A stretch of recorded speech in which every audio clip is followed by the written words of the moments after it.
Hey everybody, welcome to Parenting for a Peaceful Home. I'm your host, Christina Louise, and I'm really excited to introduce to you Scott Kiloby today. He is an international speaker, an author, and a spiritual teacher just like me. And today we're going to talk to you about how you can establish real peace from the inside out and heal your home, heal your family, and maybe heal some things you're not even aware need some healing. Welcome, Scott. Thank you so much for being here today. Thank you, Christina. My pleasure, my joy. Good. I am so excited to dive into today's topic, but before we go too far, let's just backtrack for a moment. And what do you mean about real peace or deep peace within? What does that mean exactly? Well, I think what it means from a spiritual standpoint is that a lot of the ego activity that we're often runs our lives, just the sort of resistance to life and the complaining and the blaming and the feeling something is missing, starts to quiet down, and we become at peace, like on the mental level, but also at the body level. So that's what it means for me. It's actually there's almost like I would say an energetic change in your whole being. It's not just simply another belief system. Belief systems are great and they can bring peace, but what I'm talking about is an energetic change in the way that you relate to your thoughts and feelings and everything, and really who you are, coming down to seeing who you really are. Mm-hmm. So does this mean it's possible to live a life without negative mind chatter? I think you could substantially reduce, if not eliminate, that through the sort of the non-dual type stuff and other types of spirituality. But you have to be careful, because any kind of attempts to sort of just get rid of the negative can also create some sickness for people, because they're emphasizing, they're looking for something while trying to repress another thing. They're looking for the good while trying to repress the bad. And although that can work for some people, I've seen people get sick from that. Mm-hmm. Mm-hmm. So I think what I'm hearing you say, Scott, is that having deep inner peace and a whole healthy family doesn't necessarily mean that there's no negativity. Right. In fact, in our work, we use the negativity as the doorway to freedom. So as negativity comes up, it's showing us where our ego patterns are, and then we can sort of unstick or unglue ourselves from that kind of thinking. So we actually use the negativity as a doorway. So it's not shunned at all. But as you look at it more and more and you sort of unstick yourself from it, yeah, I would say you have a deeper sense of peace and positivity and joy about life naturally. Mm-hmm. Where do you think this ego, this negative mind chatter, where do you think all of that comes from in the first place? Because I don't see kids really being born that way. Do you? No, I don't. And I think it is developmental to a certain degree. It seems as if maybe there was some reason for our survival as a species for us to have an ego, which is a sort of separate sense of self. We needed that. But then somehow it's like it doesn't have a shutoff valve. So as it continues to develop, it starts to take on all sorts of beliefs and patterns that are really not about surviving anymore. And then it becomes about suffering on some level. And so it's a lot like addiction, because we need stuff that makes us feel good, sex, food, to survive. But then for some people, there's no shut-off valve. The thing just keeps going. It's similar to that in a way. It's like we haven't evolved to the place where we can have only its benefits. Have you? To a large degree, yeah. Yeah, to a large degree, Yeah. I would say. Yeah, I can vouch for that as well. I've done the type of deep work that you and your center does, and I can vouch for going into the negative and looking at it and using it to your advantage. But I'm sure that this might be new information for a lot of moms who are watching. So why don't you help us kind of break down what you mean when you say, and I've heard you say it, that a lot of adults are walking around traumatized and they don't even realize that they are. Share with us where you're coming from with that. Yeah, trauma, it's starting to have more public awareness, but I think still people believe that it's for the situation where you were beaten as a kid or you were molested or something really extreme happened. But really, trauma is very subjective. So what might be traumatic for me might not be traumatic for my twin brother, even in the same household. So we have to understand that every person and every child is unique, and they subjectively experience other people, well, subjectively, they experience that. So we have to understand that first, and we have to we have to look at the person and see how they have related to experience in the past. But so trauma could be anything from like a mother, it could come as a result of a mother who was overly judgmental, or a father who wasn't present, or a divorce that happened, or not fitting in at school, or having a certain illness that makes a child feel different, or having a loved one die, or bullying or even light ridicule at school, not meeting up expectations for teachers. All these things can be traumatic. So when we say trauma, I just mean that something happened that was emotionally important, and that the child did not have a way to process it in a healthy way. So it becomes like an imprint in their system, and then they go about reliving the pattern of the trauma in their adult life. So how would one know if I were traumatized and I didn't know it? How would I know? Or how do I look into that? How do I get started? What if I'm traumatized and I don't know it and I want to know? I think we use a really broad definition at the Killaby Center so that we can really get people on board with this. And we say, are you upset on a fairly regular basis with people, events, or situations? If you find yourself upset, and that just means just irritated, angry, sad, chances are you're experiencing what I'm calling trauma. Something happened to you. You didn't get what you needed earlier in life.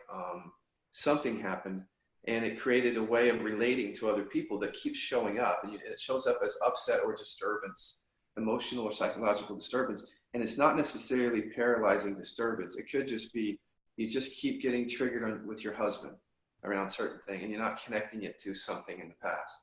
Or you keep getting triggered around boss, like the way the boss relates to you at work, or literally could be anything because it's so subjective. Mm-hmm. Mm-hmm.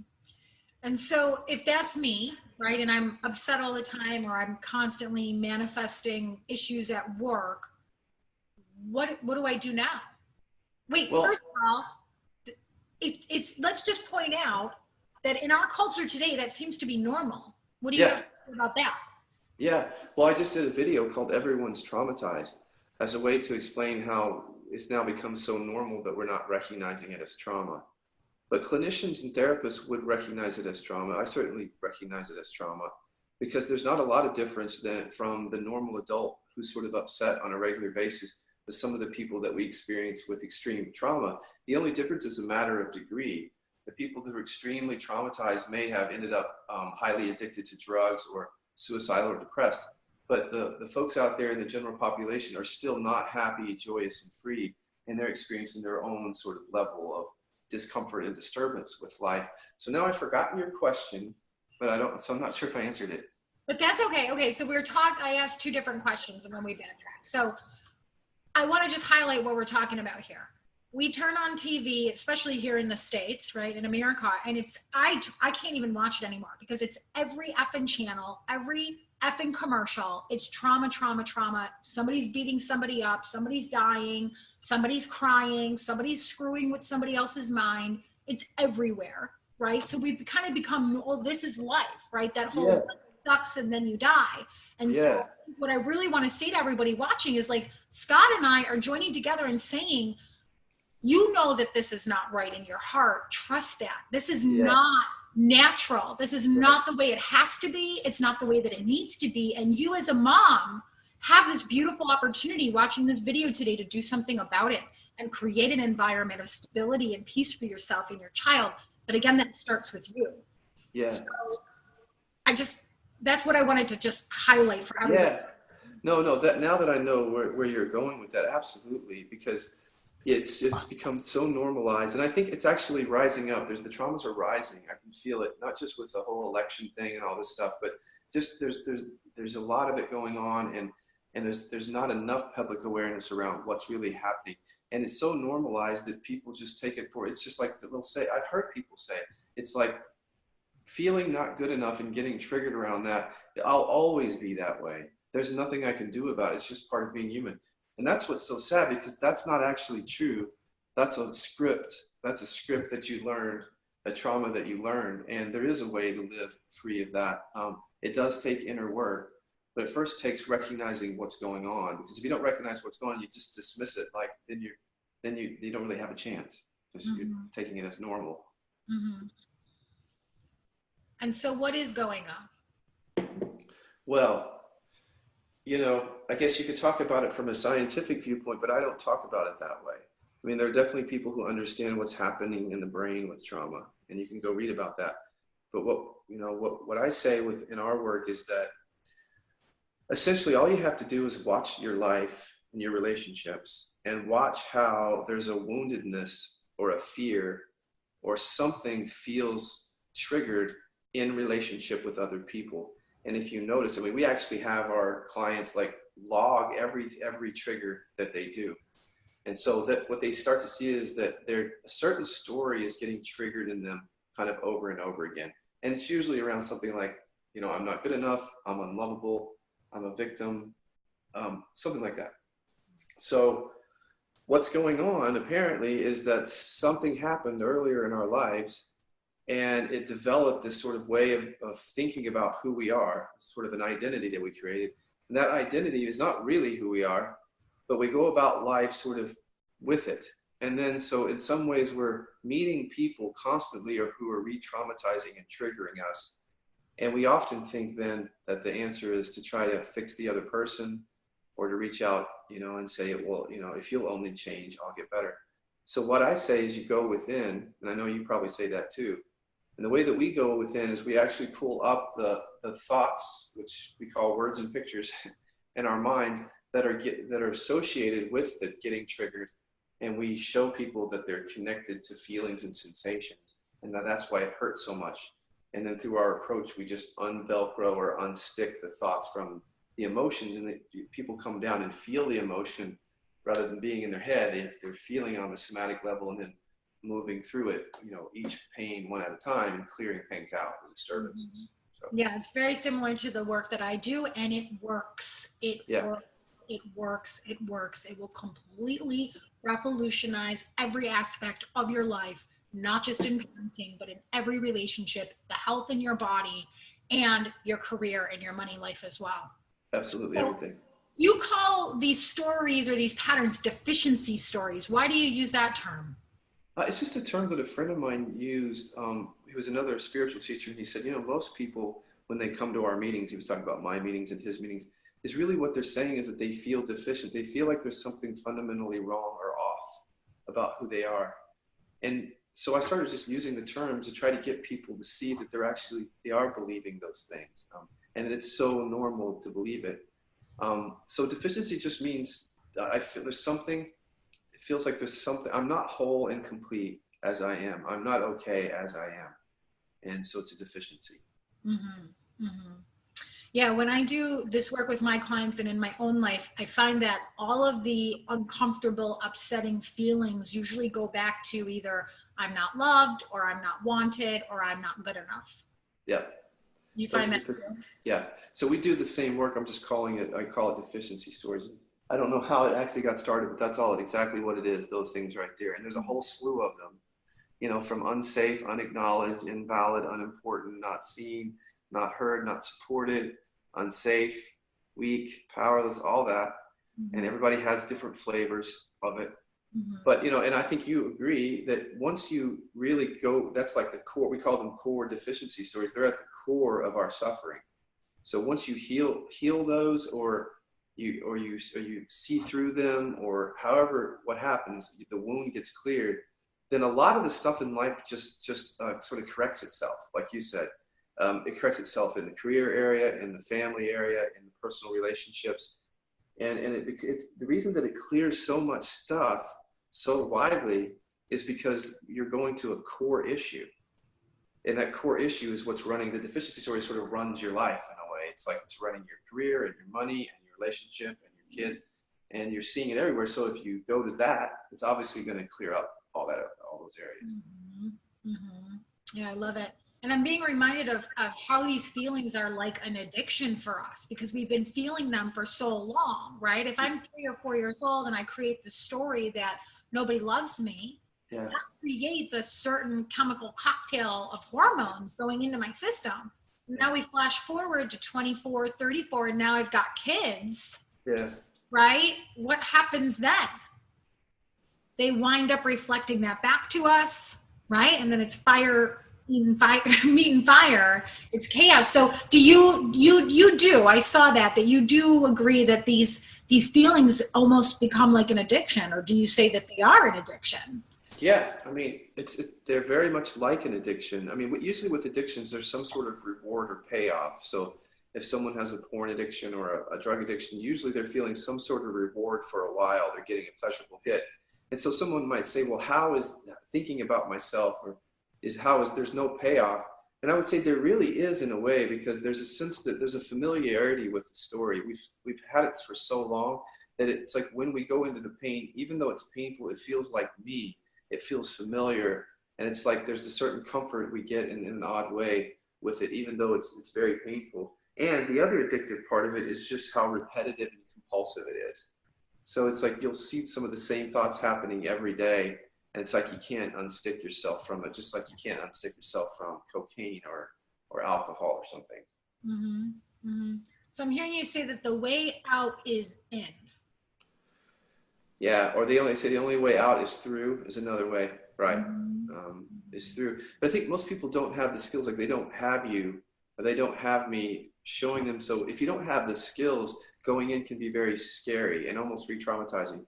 But if you have someone who's skillful like me or you or one of my facilitators, then you can go in a gentle, skillful way and undo these things.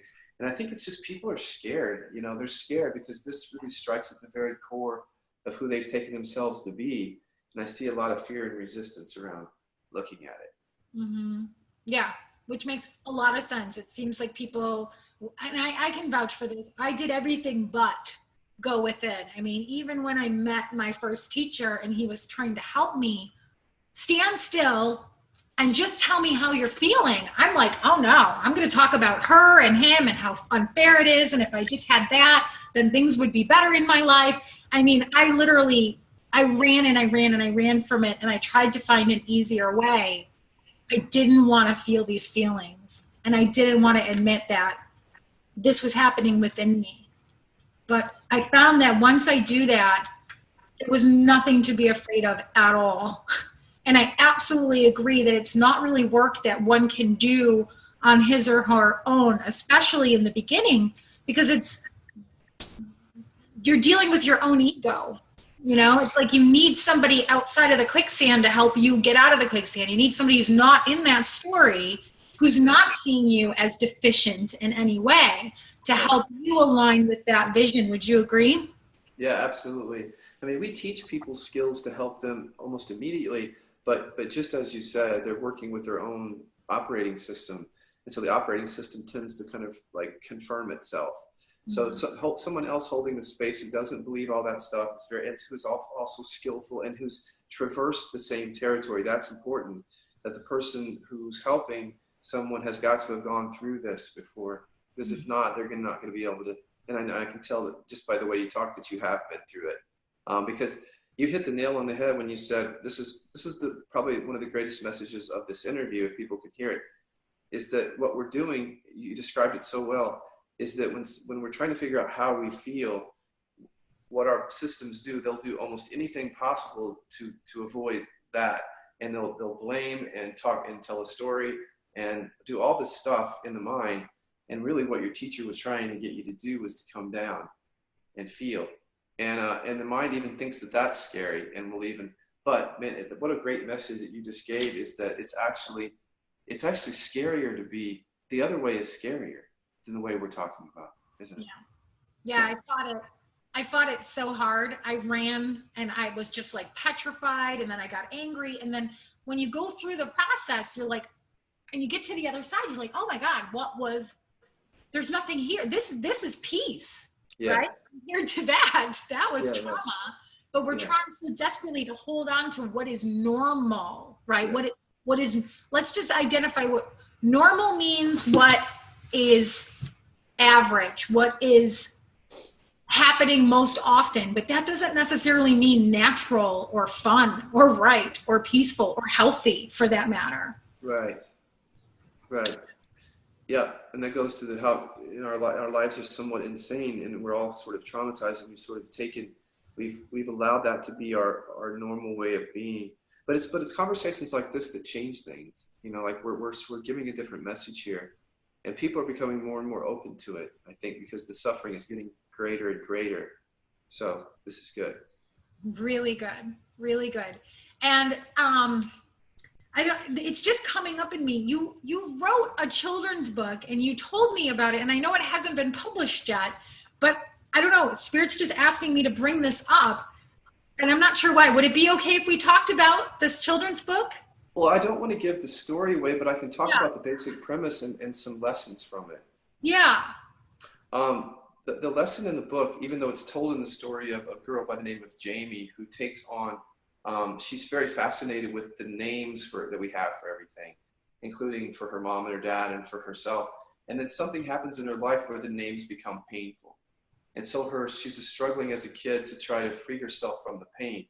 So I won't tell any more of the story, but the thing I can say is, as parents, you know, I would ask that, is there a way for you to start helping your child early on? Because what we're doing is we're instilling this wonderful ability to use the mind, to understand the world, which is great. But that's exactly also how the suffering starts. Because whatever we believe, if we take that on, we start to have that issue with us forever. So what I would say to parents, so you've got a really tough job as parents. Like I can't, you know, and I would just say, first deal with your own trauma and deal with what you're believing. And that's a really good ways to get clear first, and then you can help your child. And there's actually ways, I don't know, I'm assuming you work with kids. I don't know though, Christina, but we do, you know, with our stuff. And just, you know, almost every adult that I work with, their pain and suffering started when they were kids, and almost all of it, or I'd say a large majority of it goes actually back to mom and dad. And mom and dad didn't necessarily intend to hurt them, but because mom and dad were not clear, emotionally, psychologically, spiritually clear, they were doing things, even inadvertently, that were traumatizing and hurting their children. So I have a treatment center that deals with all of these children who are now adults. So there's something has to change here in the way that we're parenting. And it has to do with this subject, which is very difficult to talk about, of how we're putting expectations on kids. We expect them to be better than what they are. They're always striving to be something more. They don't feel good enough. We don't know how to love unconditionally. We're sending judgments their way, which we may think is helping them, but what they hear is that they're not good enough. So there's lots of things that we can learn as parents, maybe just different ways to communicate. But the main thing is for us to get clear. As parents, you got to get clear of your own stuff. Otherwise, we're creating generations and generations and generations of this. Yeah. Yeah. I saw that in my own family. That's what I'm here to do. That's what I have done, and to help these parents do. And I'm so grateful to know that you're out there with this amazing center with hundreds of certified professionals working under your guidance, and you're working with these kids and you're working with these adults, and you're helping people heal their lives. And I'm just so grateful that you're here doing the work that you're doing, and that you have given me the opportunity to share this information with these moms here today. That's awesome. Thank you. Well, let's tell the moms a little bit more about how they can receive a gift from you and stay in touch with you. Yeah, I believe the gift that we were going to do is to give everyone access to the Killaby Center's audios. Mm-hmm. So I hope I'm on track there. That's right. It's yes, it is. Mm-hmm. Yeah. So what I'm going to do is we're going to provide a link. And this is just the audios that our clients at the Killaby Center for Recovery listen to on a daily basis to bring them into these issues and to start becoming more mindful and present in their life. So once they sign up, they'll have all that. And then can I just say a little bit about the center and the facilitators? Please. Yeah. So we kind of work in two different ways. So we have the Killaby Center for Recovery, and the Natural Rest House. These are centers in Palm Springs, California. And we deal with adults suffering from trauma, addiction, depression, anxiety, low self-esteem, unhappiness. So we're really working with these folks on this issue. We do not treat adolescents there. And then we have a slew of about 100, I just had 100 facilitators So you can go to KillabyCenter.com. That's the center, KillabyCenter.com, if you're interested in coming there to work on these issues. And then at livinginquiries.com are the 100 facilitators or so that are doing this work via Skype really all over the world. So there's a lot of, and they do work with children on Skype, and obviously adults too. Thank you. Thank you. So if you'd like to receive those free audios and learn more about the Killaby Center, please click the link below this video and get access by entering your name and your email address. Again, thank you for showing up for yourself and for your children.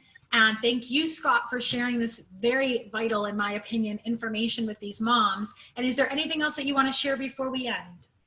No, I think I'm good. And thank you for this opportunity. It's wonderful. Awesome. You're welcome. All right, moms, thank you so much once again, and I'll see you tomorrow with another video. Bye for now.